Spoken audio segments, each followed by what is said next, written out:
Belgique dans l'affaire Abdelkader Belleraj. Depuis 48 heures, le quotidien La Dernière Heure révèle peu à peu les circonstances des 6 meurtres qui seraient attribués à ce belgo-marocain soupçonné d'être à la tête d'un vaste réseau terroriste.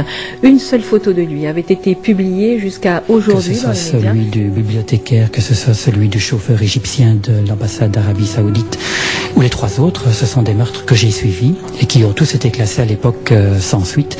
Et l'on s'aperçoit maintenant qu'en fait, en toute impunité, un tueur a sévi à Bruxelles, en Belgique. La première chose que je me dois de dire par rapport à ce dossier, c'est à mon sens l'excellent travail qui a été fourni par les services du Maroc. Je vous assure, j'ai lu les 110 000 pages une à une, il n'y a aucune charge à l'encontre de M. Belleraj. Oui, c'est un homme avec qui j'ai vécu plus de 20 ans. La question qui revient toujours, d'ailleurs, qui m'a été posée du premier jour, votre mari a écopé d'une perpétuité, est-ce que vous comptez rester avec moi, encore avec votre mari? Est-ce que vous ne comptez pas vous séparer de Belleraj? Je pense que c'était quelqu'un de mauvais, ou quelqu'un qui est comme on le décrit, aussi diabolique qu'on le décrit. Personne ne prendrait sa défense. Et personne ne resterait vivre avec. Et c'est pas le cas. Je dis, je ne me vois pas avec quelqu'un d'autre. Il est d'un charisme, il est d'une personnalité, il est d'une bonté. Il est connu à la prison de Salé pour être le sage de Salé. Il a une personnalité qu'on ne peut pas lâcher comme ça du jour au lendemain. Je pense que je le défendrai jusqu'au dernier jour. Je pense que je le défendrai jusqu'au jour où il sortira de cette prison, ou que finirait cette mascarade.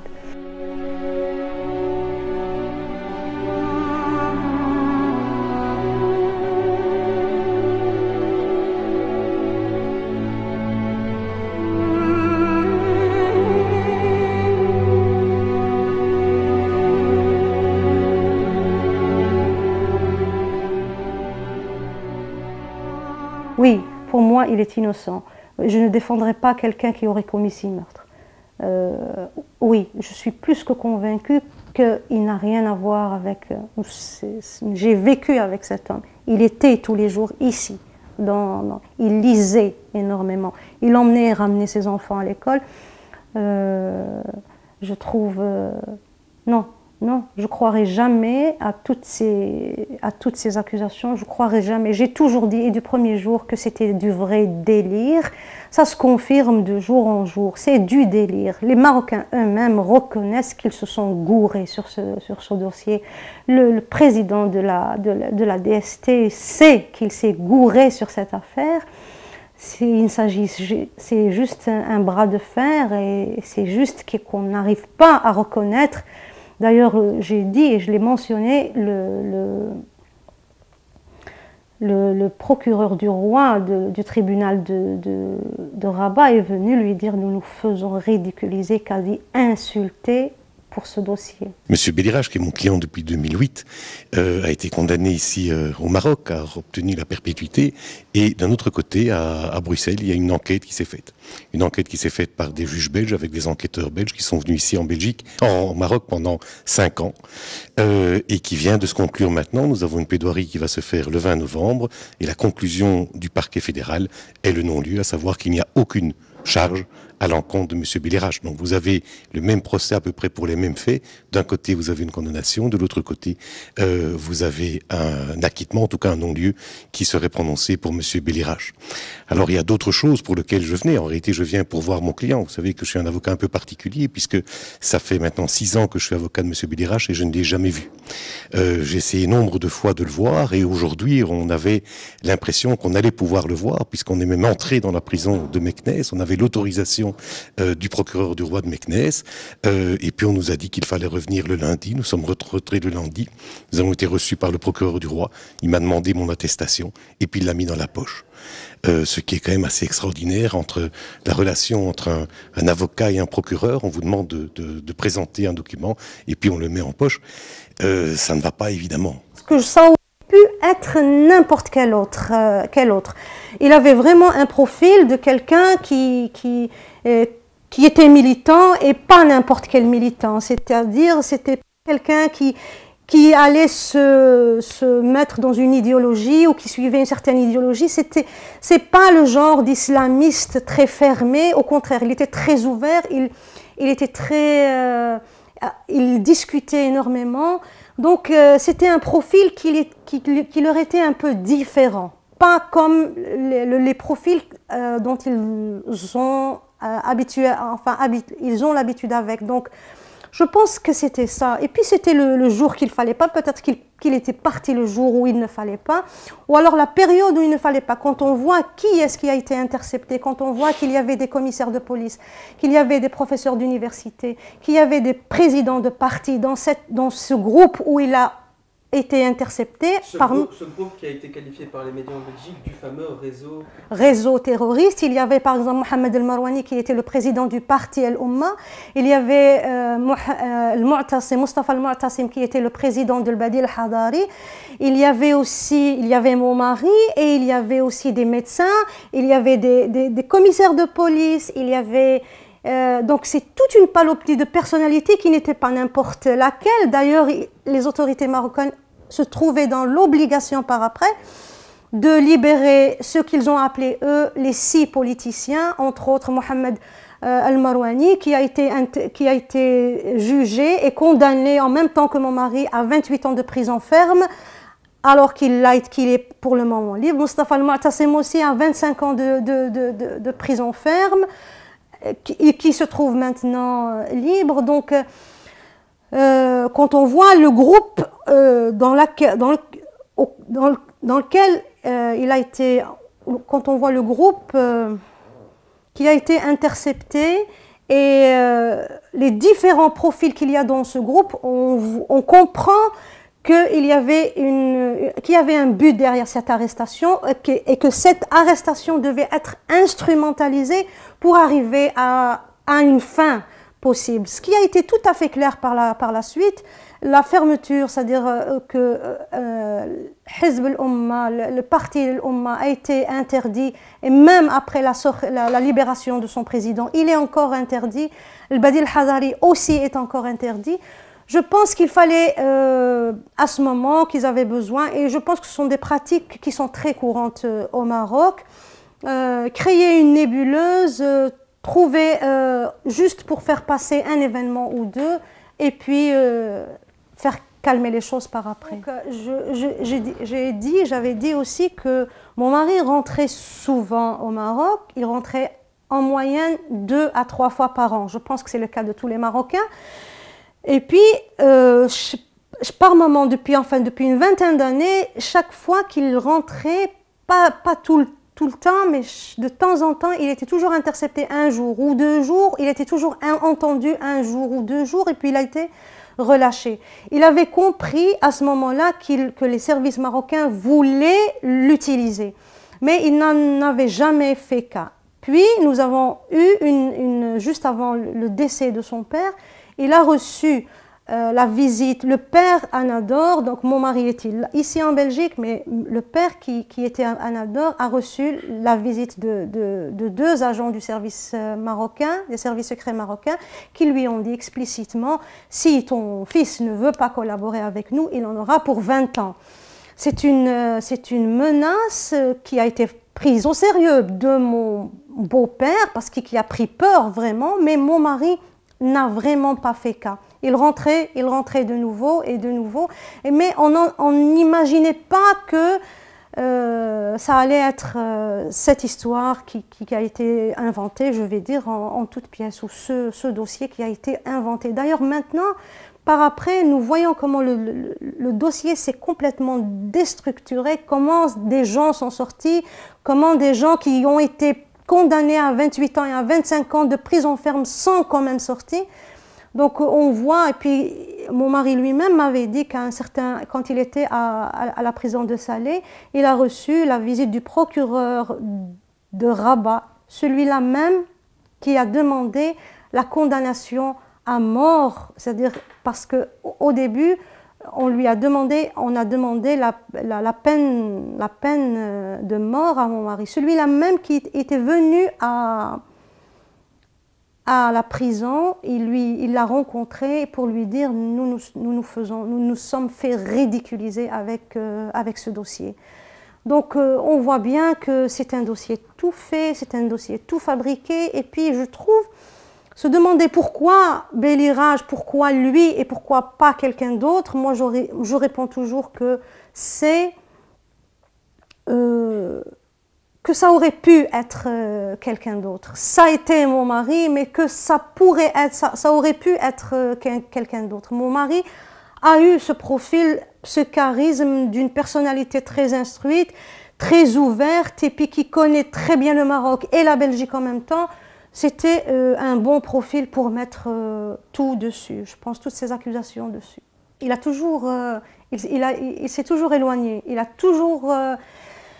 ils ne sont jamais venus vers lui explicitement, mais chaque fois qu'il le retenait, il me dit ils veulent en contrepartie quelque chose, je sais, mais je ne céderai pas. La dernière chose, c'était la visite des deux agents à mon beau-père. Mais quoi? Qu'est-ce qu'ils attendaient de lui? Quoi exactement? Franchement, aucune idée. Aucune idée. Parce qu'il n'a pas donné l'occasion, il n'aura pas encore donné l'occasion de collaborer. C'est-à-dire qu'il n'a pas montré qu'il voulait collaborer, justement. Donc, c'est le Maroc qui a fait une requête après l'arrestation de mon mari, après le procès, après la condamnation, bien avant la condamnation à perpétuité en première instance. C'est à la requête du Maroc, à la demande du Maroc, que une enquête a commencé ici en Belgique. Donc c'était à la demande de... Mon mari trouve que cela même est tout à fait dans l'illégalité, parce que tout le procès, toute l'affaire de mon mari, qui a commencé par un enlèvement, et puis des tortures, et puis la révélation de tout le contenu des PV, le jour où M. Chakib Ben Moussa, le ministre de l'Intérieur, a tenu sa conférence de presse. Tout le PV a été étalé tous les PV ont été étalés dans le journal Sabah avant que mon mari ne soit admis devant un juge d'instruction. Ça s'est fait le 23, à partir du 23 février, et mon mari n'a été admis devant un juge d'instruction que le 28 février. Donc il y a si on devait compter les vices de procédure qu'a connu ce dossier, c'est vraiment incontable, c'est énorme. Donc à la base, à la demande, mon mari disait toujours que la requête même du Maroc à la Belgique normalement ne devait pas être recevable. La Belgique sait que le Maroc, comment la justice se passe au Maroc. Donc, mais la Belgique a quand même fait son enquête, et ça a duré près de 5 ans. Toute la famille a été entendue ici. Ici, il y a eu perquisition de la police fédérale. Nous avons été entendus à plusieurs reprises. La responsable de l'enquête qui m'a interrogée me disait: Madame, nous avons fait un travail de fourmi. Vous ne pouvez pas imaginer où nous sommes allés et qui nous avons interrogé. Mais nous ne trouvons absolument rien sur votre mari. Donc après 5 ans d'investigation, je pense que les Belges ont fait un boulot beaucoup plus que ce que les Marocains attendaient. Mais le résultat final était qu'il n'y avait vraiment aucune charge. Il ne trouvait sur lui absolument rien. Je dois dire que le casier judiciaire de mon mari est jusqu'à présent vierge ici en Belgique. Le Maroc a demandé aussi l'extradition de 14 personnalités qu'il voulait entendre, mais la Belgique n'a pas voulu les extrader, en sachant, parce que leurs avocats avaient brandi l'histoire de la torture, sachant que si ces personnes allaient être extradées au Maroc, ils allaient effectivement être torturés. Et donc cette extradition n'a pas eu lieu, mais je relève un point, que la Belgique effectivement extradé une seule personne. Parmi les 14 demandés, une seule personne qui est un Algérien, un sans-papier, qui connaissait très bien mon mari et qui a été effectivement lui, comme il n'avait pas ses papiers en Belgique, qu'il connaissait bien mon mari et qu'il n'y avait personne pour le défendre, celui-là a été effectivement extradé. Je sais qu'il y avait un témoin, il était emprisonné dans une cellule à Salé.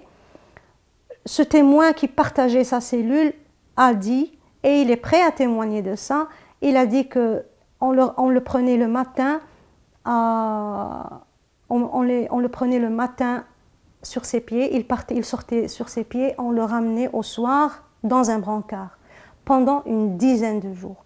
Cette personne a été quasi mutilée. Personne n'a demandé après cette personne parce que c'est un inconnu.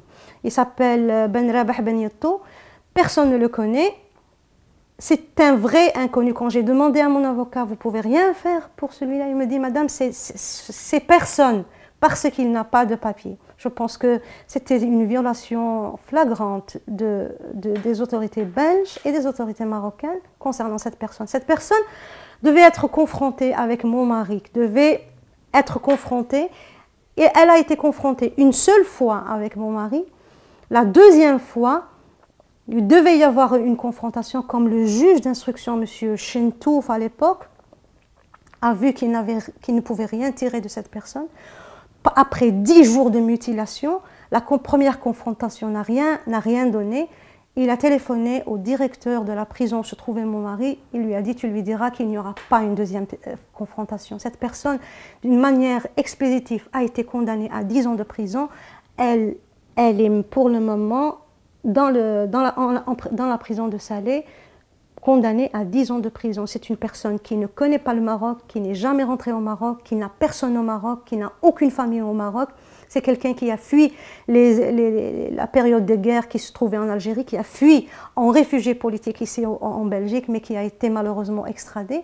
Ils gisent là encore, condamnés à 10 ans de prison. La première chose que je me dois de dire par rapport à ce dossier, c'est à mon sens l'excellent travail qui a été fourni par les services du Maroc.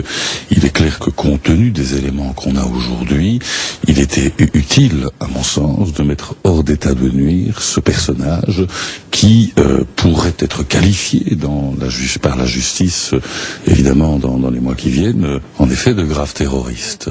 C'est aussi selon l'avis de l'avocat que, effectivement, mon mari est une victime supplémentaire, des accusations à tort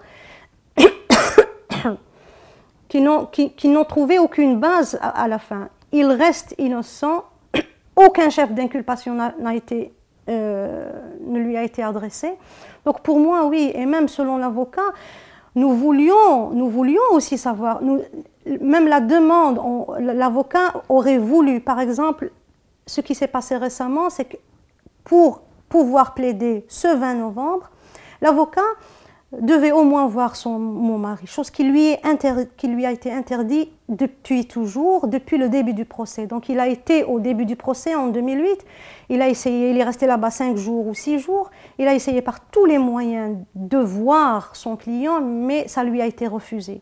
5 ans après, c'est le même scénario qui se répète. La semaine passée, Vincent Lurquin, l'avocat de mon mari, se trouvait au Maroc. Il était sûr qu'il allait rentrer et qu'on allait lui faciliter l'accès à son client. Il a eu un mail, il a envoyé une lettre à un magistrat auprès du consulat belge sur place, lui demandant de lui faciliter l'entrée pour voir son client. Il avait énormément de questions à poser. Il voulait absolument voir Beliraj, mais ils ont tout fait pour que ça foire, et au bout de 5 jours, ils l'ont fait tourner en rond, et puis il n'a pas eu accès à mon mari. Il a eu une autorisation, c'est lui qui raconte sur une vidéo qu'il a eu une autorisation sur place du procureur du roi de Meknès, qui lui a été par après retirée et mise en poche. Il a vu une absurdité supplémentaire comme celle qu'on voit souvent au Maroc. Mais donc Bélirage, il y a un problème, il y a un réel problème pour la justice belge. Un avocat qui n'arrive pas, qui doit plaider sans avoir vu son client, c'est un peu du jamais vu. L'avocat a voulu demander à la justice belge et aux autorités belges de ramener Bélirage pour être entendu ici. Et il a demandé ça à mon mari, est-ce que tu serais d'accord? Il dit, je suis partant.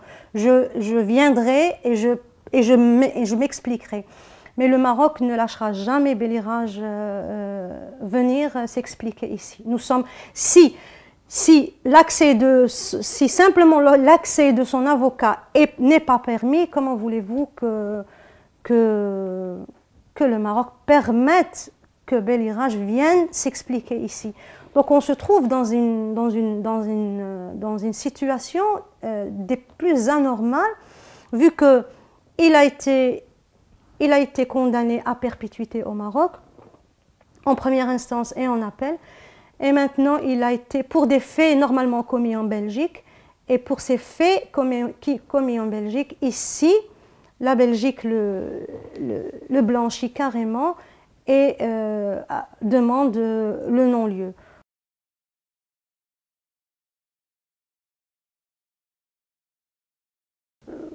La même question m'a été posée par le recteur du magazine Dag Allemaal ici en Flandre. Et j'ai répondu il m'avait dit, est-ce que j'ai posé la même question à la femme de Wibran qui se réjouissait de l'arrestation et de l'accusation de mon mari. J'ai tout simplement répondu qu'on ne pouvait pas se réjouir de l'accusation et de l'arrestation d'une victime et que je comprends si elle est victime parce que son mari a été assassiné, que son mari est une victime. Je dis tout simplement que vous êtes en train d'ajouter encore une autre victime. Je suis aussi une autre victime et mon mari en est une autre. On ne peut pas se réjouir de l'arrestation d'un innocent. C'est tout ce que j'ai à dire, c'est tout ce que j'ai à dire. Je trouve que c'est inadmissible. Je comprends la peine et je comprendrais aussi que l'on veuille trouver l'assassin des six meurtres, des six personnes qui ont été, mais la mettre comme ça de force sur la tête d'une personne et vouloir absolument que ce soit eux, alors que ce dossier a connu toutes les vices de procédure connues, qu'il a connu des enlèvements, de la torture, il a connu tout ce que... Et qu'à la fin, on arrive à la conclusion qu'il n'y a pas de charge sur les 110 000 pages que l'avocat a parcouru, il n'y en a jamais eu de charge sur mon mari. Ça fait plus de 20 ans que je suis mariée à Bélirage. Et je suis donc sa femme depuis 20 ans et je sais que ce n'est ni un terroriste, ni un braqueur, ni un assassin. Il n'a jamais rien fait de tout cela. Il y a énormément d'indices qui disent que tout ce dossier a été fabriqué, a été fait en toutes pièces. Mettre toutes ces charges sur une seule personne, c'est juste faire une victime supplémentaire. Vous pourriez pardonner s'il s'avère que c'est une erreur? Pardonner à qui? Pardonner à qui? Ce qui est impardonnable, ce que je dirais qui est impardonnable, c'est ne pas pouvoir pardonner à...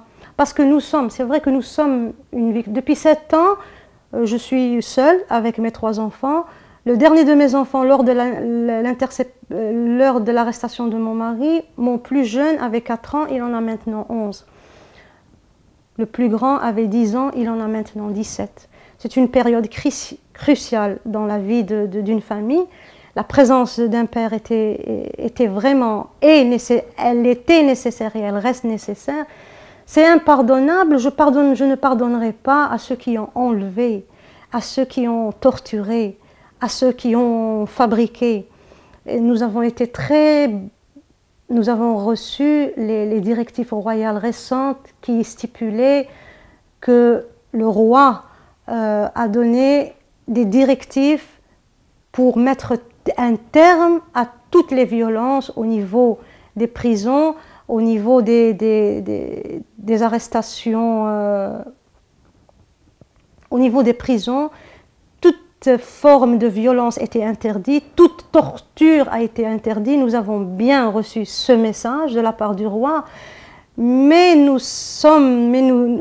disons que nous sommes encore, il y a des victimes. Qu'allons-nous faire avec ceux qui ont été? C'est bien pour le futur si le Maroc devait être un pays qui ne torture pas, parce que pour finir, le Maroc a cette réputation de pays qui torture ou qui sous-traite la torture. Maintenant, j'ai posé la question, ceux qui ont été torturés, je la pose au premier responsable du Maroc, ceux qui ont été torturés, quel est leur avenir? Ils gisent jusqu'à ce jour dans les prisons. Ils ont été victimes. Mon mari a subi la torture pendant plus d'1 mois. Tout ce dossier, les détenus dans ce dossier ont subi ces violences. Ces gens-là sont des victimes. De plus, c'est bien de prendre des initiatives pour mettre terme à la torture, mais les tortionnaires sont là et ils ont des visages. Jamais aucun tortionnaire n'a été transmis devant la justice. Jamais.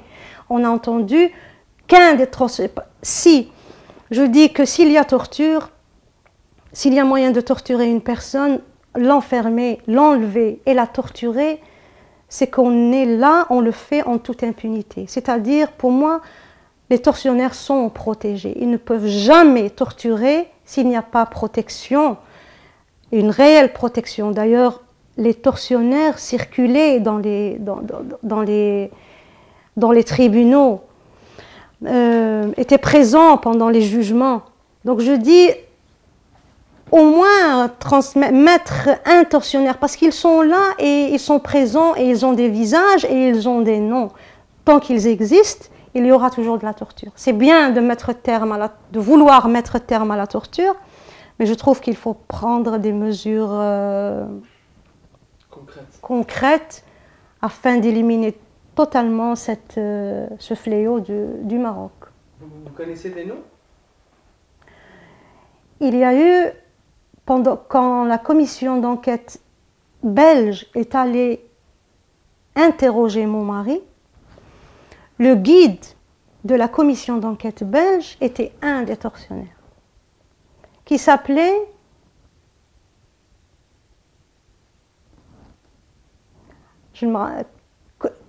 il était nommé, donc c'est clair, c'est un pseudo, c'est un pseudonyme, c'est clair, le colonel El-Ouzzani. Mon mari a entendu le nom et a vu le visage. Et sur place, il a dit, ah monsieur, il était là présent, il était guide de la commission d'enquête belge. Il a dit, monsieur, quand il l'a vu, il a dit, maintenant vous êtes présent et en costume cravate. Le monsieur s'est relevé et il est parti. Mon mari a demandé au juge d'instruction, monsieur Chentouf, à ce moment-là, il dit, je porte plainte, c'est lui qui m'a torturé. Mais le juge lui a refusé de porter plainte. Donc ces gens-là sont là et ces pratiques sont encore là. Et si on veut les éradiquer, c'est pas en laissant ces gens-là courir. Moi, si j'en veux à quelqu'un et si je ne peux pas pardonner, c'est sûr qu'on ne peut pas pardonner à ces gens qui, en toute impunité, peuvent tirer quelqu'un d'un café. D'ailleurs, j'ai relu tous les autres détenus ont été pris devant leur maison, ont été volés, kidnappés, et puis retenus pendant 10 jours, 12 jours sous la matraque, et puis traduits devant un juge. Ces pratiques ne sont pas dignes d'un pays qui se dit démocratique, encore moins d'un pays qui va organiser un événement international. Dans une semaine, le 27, il y aura lieu à Marrakech le Forum international des droits de l'homme, où se réunira toutes les instances et toutes les organisations humanitaires. Je trouve que c'est c'est trop contradictoire qu'il y ait des gens qui gisent encore là, qu'il y ait des tortionnaires qui tournent encore en rond et qu'on puisse avoir à faire un événement comme celui-là. Est-ce que vous avez senti à un moment donné que la Belgique, que l'État belge vous a apporté une assistance, un soutien dans le dossier de votre mari? Oui, donc je trouve, comme mon mari avait la nationalité belge, toute la famille a la nationalité belge, donc c'est un citoyen belge. Est-ce que la Belgique a vraiment essayé d'aider un citoyen belge qui s'est retrouvé au Maroc, qui a été enlevé, qui a été torturé, qui a été condamné? Eh bien, je trouve que non. La Belgique a joué j'ai l'impression qu'elle a fait le jeu du politiquement correct. Elle a mené une vaste enquête ici. Elle a comparé des auditions de mon mari avec les juges belges et avec les juges marocains. Elle a fait un travail énorme du point de vue judiciaire, mais une aide à une personne, à un citoyen belge qui s'est retrouvé avec un problème dans son pays d'origine, je trouve que non. J'allais presque dire que la Belgique est prête à sacrifier des centaines de bellirages, du genre de bellirage pour garder des relations au beau fixe avec le Maroc, surtout sur le plan judiciaire. J'ai trouvé que la Belgique était très gênée, était très embarrassée. Par contre, mon mari se trouvait avec d'autres franco-marocains, d'autres gens qui étaient d'Hollande. Il voyait beaucoup plus ces gens-là. Ces gens-là recevaient de la visite consulaire, étaient très soutenus par le consul du pays dont il était citoyen. Pour les Belges, c'était nul. C'est comme si, à partir du moment où tu es retenu dans ton pays, où tu as des problèmes, on ne veut plus entendre parler de toi. On a fait tout ce qui concerne la Belgique, l'enquête, mais plus que ça, j'ai pensé, avec l'extradition de M. Ben Yatoub, j'ai trouvé que même il y a eu presque, je vais dire, une complicité entre les services belges et marocains. Mais je pense que l'idée générale qui sort de ce plan de figure, je trouve plutôt que la Belgique s'est complètement lavé les mains de son citoyen, et puis elle était prête à sacrifier Bellirage et à sacrifier des centaines de Bellirages pour que son statut avec le Maroc reste au beau fixe.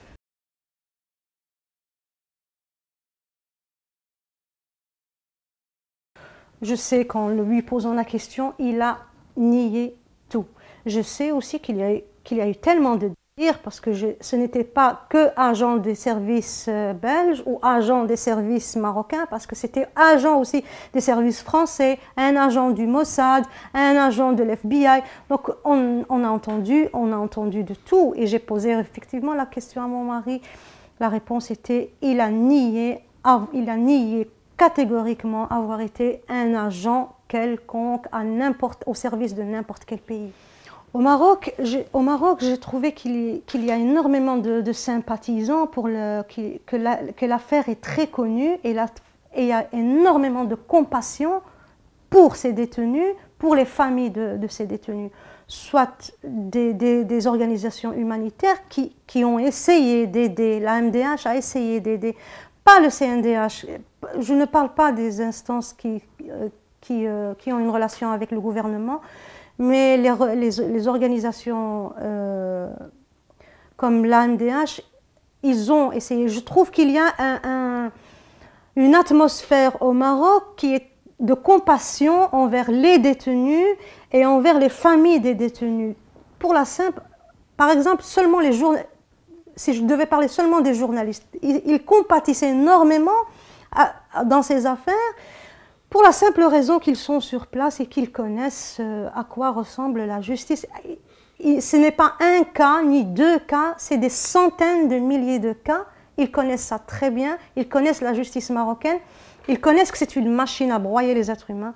Et donc, ils en savent beaucoup. Donc, on peut s'expliquer. Au Maroc, on peut s'expliquer. Pour ce qui est de la Belgique, mon mari a été diabolisé le premier jour, mais diabolisé d'une manière sans précédent. C'était le terroriste du siècle, c'était le complot du siècle, et ça a été fait par des médias qui n'ont pas eu accès à moi, vu qu'au début je ne pouvais pas sortir directement à la... et qui n'ont pas eu accès à mon mari aussi. Donc ce sont des médias qui ont relevé beaucoup d'informations du début du dossier directement du Maroc. Et donc ici, mon mari, j'ai trouvé que les organisations... Non, on n'a jamais pu avoir accès vraiment, on n'a jamais pu s'approcher ou essayer de trouver de l'aide, que ce soit d'organisations humanitaires, ici même Amnesty. Je trouve que chaque fois qu'il y a la notion de terroriste ou terrorisme, tout le monde tout le monde a peur, tout le monde se retire parce qu'il ne veut pas, même Amnesty International à plusieurs reprises, j'ai essayé, mais on voit bien qu'il y a beaucoup de retenue quand il s'agit de traiter ces dossiers qui ont une relation directe avec le terrorisme.